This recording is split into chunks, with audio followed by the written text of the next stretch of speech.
Biz ne yapmak istiyoruz? Fakat dışımızda ne tür planlar yapılmak isteniyor? Düşünceler yapılmak isteniyor. Fikirler böyle bir sıralanıyor hakkımızda. Yani bunlar efendim tehlikeli şeyler yapıyorlar.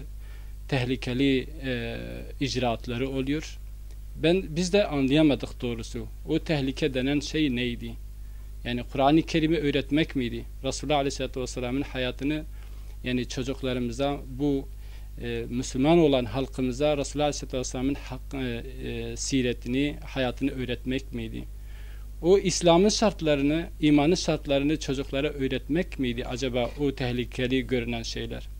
Fakat maalesef bizim böyle tüm gücümüzle, maneviyatımızla yapmak istediğimiz, Yüce Allah'ın rızası için yapmak istediğimiz şeyi maalesef gördük ki gerçekten başkası tarafından tehlike görülüyor. Ve tehlike görüldüğü gibi bunun için de bin bir türlü plan programlar yapılıyor ve o planlar maalesef gün geldi kapımıza dayandı. Öyle bir şey oldu ki belki bazen günde 2-3 sefer, yani maalesef diyoruz, emniyetin camimizin kapısına dayanıp bizi çocuklar arasında sorgulamaya çalıştılar. Yani siz bunu ne yapmak istiyorsunuz? Yani şaşıp kaldık. Yani arada biz çocukların arasında Kur'an-ı Kerim dersini verirken, o çocuklara İslam'ı öğretmeye çalışırken, o çocukları hem kendilerine hem de toplumuna faydalı yetiştirme peşindeyken baktık ki nelerle karşılaşıyoruz. Dediğim gibi gerçekten bize çok garip geldi. Ama o garip dediğimiz şey başkası tarafından maalesef tehlike görülüyordu. Ve gün geçti. Gün geçtikçe de o tehlikeleri, dediğim gibi, her zaman o tehlikelerle baş başa kaldı. Ta ki bu 28 Şubat süreci denilen ve bugün hepimizin, bütün alemin malumu olduğu gibi, yani birçok özellikle mütedeyyin insanlar yani o günden nasıl sıkıntılarla karşı karşıya kaldı ve birçok insanlar yani hatta belki canından, emeğinden, sermayesinden, hatta hani dediğimiz gibi o İslami hassasiyetle bazı maneviyatları milletin arasında yayma peşindeyken, yani o insanlar dahi tehlike görüldüğünden dolayı birçok sıkıntılar maalesef yaşandı ve bizler de o sıkıntılar içerisinde kendimizi baktık içerisinde bulduk. Tam yılını hatırlayamayacağım, 98'li yıllar olur. 28 Şubat sürecinin olduğu zamanlar. Geldiler, baktık bir gün gece belki saat 2'ye geliyordu. Öyle büyük bir kalabalık, hem zili çalar, zili çalmayla da kalmadılar. Mesela kapıyı tekme tokat, böyle gür sesler ve kapıyı açtığımız gibi yığınlarca polis yani avlumuza girdi ve baktık polislerin yani arasında kendimizi gördük. Neye uğradığımızı şaşırdık. Efendim siz ne yapıyorsunuz? Ve kendimizi göz altında bulduk. Kısaca geçiyorum. Yani göz altında bulunca bir 7-8 gün, bir hafta o şekilde göz altında hep sorgulamayla kendimizi iç içe gördük. Nedir efendim? Siz yani örgütsel faaliyetler yapıyorsunuz. Hatta az önce ifade ettiğimiz gibi acaba bu milletin çocuklarına yani bu mesul olduğumuz görevi yerine getirme, yani hatta Diyanet'in bize bunu yapın, bunu yapmalısınız dediği o şeyleri çocuklara öğretme, yani acaba bu tehlikeli miydi? Biz kendimizi böyle bir an kendimiz böyle afalandık. Yani nasıl bir cevap vereceğimizi yani gerçekten şaşırıp kaldık. Nasıl bir cevap vereceğiz? 1996'da biz sınava girdik. 1997'de göreve başladık. Çınar Köyü, Özgider Köyü'nde göreve başladık. O zaman gerçekten de isteyerek, severek, hatta benim ninem ben küçükken bana sürekli demişti işte bu benim torunum imam olacak. İmam vasfı bunda var. Allahu Teala da demek ki nasip etmişti.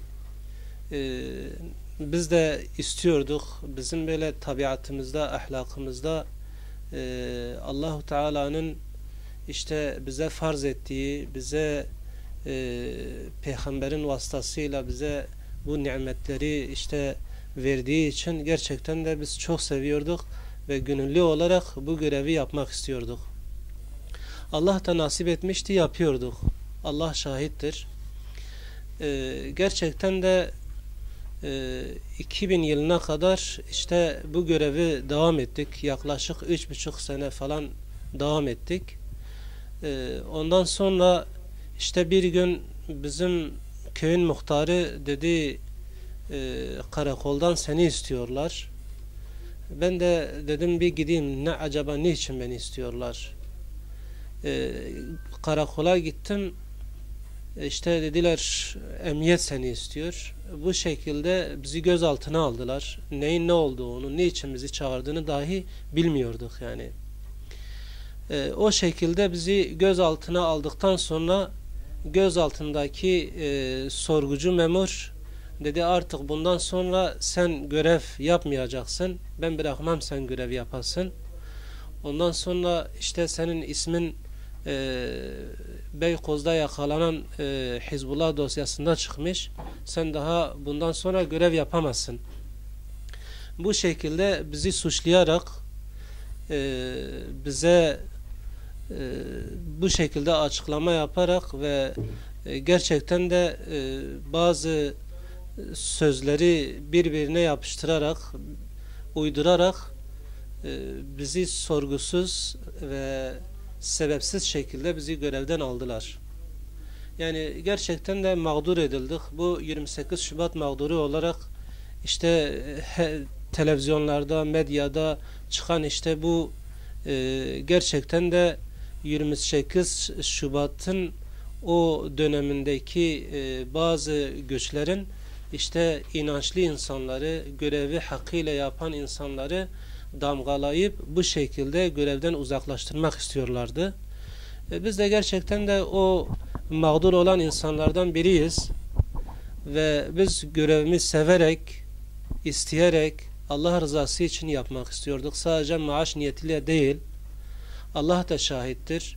Biz gönüllü olarak hem tabii ki maddi külfeti de vardı yani hem maneviyatı hem de maddi olarak da idaremizi yapıyorduk ve şu anda gerçekten de rastladığımız her insan bize diyor Seydan ne zaman görevinize döneceksiniz? Yani benim bulunduğum köyün muhtarı dahi diyor size hakaret oldu. Yani niye siz herkes görevine döndü, niye siz dönmüyorsunuz yani? Biz bunu yetkililere duyurmak istiyoruz. Biz dilekçe gönderdik. Dilekçemizin ne olumlu ne olumsuz hiçbir şekilde bize cevap dahi gönderilmedi yani. Yani 13 yıldır, 14 yıldır bu mağduriyetimiz devam ediyor. Belki bir yıla yakında bu dilekçeleri göndermişiz. Bu dilekçelerin sonucu bize gönderilmiyor. Gerçekten de bizi insan yerine koymuyorlar mı? Yani biz bunu istiyoruz ki bir an önce bunu sonuçlandırsınlar.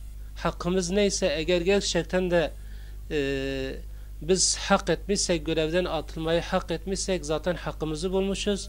Eğer yok, haksız şekilde bizi görevden atmışlarsa yarın öbür gün ahiret gününde bu hakkımızı Cenab-ı Allah'ın huzurunda biz isteyeceğiz. Bu işe sebep olanlar, bizi mağdur edenler Allah-u Teala'nın huzurunda biz hakkımızı isteyeceğiz. Allah-u Teala hakkımızı bırakmasın ve bir an önce bu hakkımızın iadesi için halallaşmamız için bir an önce bu yanlıştan, bu mağduriyetten bir an önce yardımcı olsunlar.